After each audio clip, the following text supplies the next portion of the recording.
Hey, my name is Mike. Welcome to Sleekr Digital.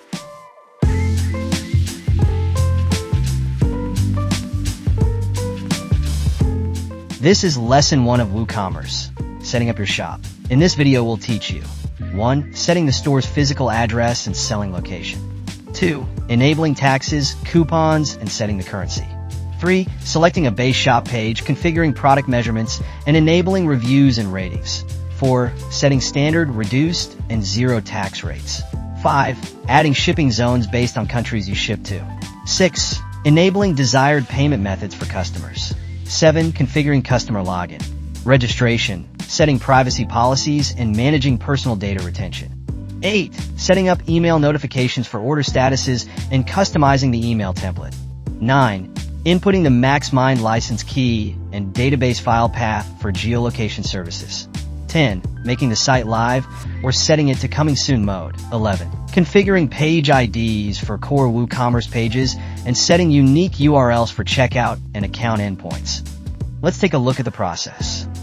Go to Settings, and we can see different tabs here. In the General tab, we can add the address of the store location. While scrolling down, we can set the selling location where we want to sell the product.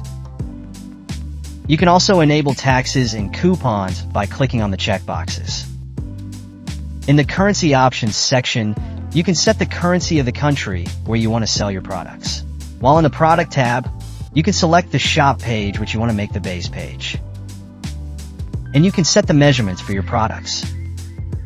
You can also enable reviews from your customers and product ratings. In the Tax tab, you can apply taxes to your products. You can see the different options here: standard rates, reduced rates, and zero rates. By doing this, you can then click on the Save button. In the Shipping tab, you can add a shipping zone by selecting a country where you want to ship the product. Just click on the Add Shipping Zone button to add a shipping zone. In the Payments tab, we can see different payment methods for our products. You can select any payment method you want. In the Accounts Privacy tab, you can set up login and registration accounts for customers who are purchasing products. While scrolling down to the Privacy Policy section, you can add a privacy policy for your products. In the Personal Data Retention section, you can choose these options if you do not want to retain personal data. In the Emails tab, you can set up email notifications to receive updates on order statuses. While scrolling down, in the Email Template section, you can set the style of the template for your email notifications. In the Integration tab, you can see two options here: the MaxMind license key and the database file path. In the MaxMind license key field, insert the license key to work with the MaxMind geolocation services. And in the database file path field, insert the file path of your database.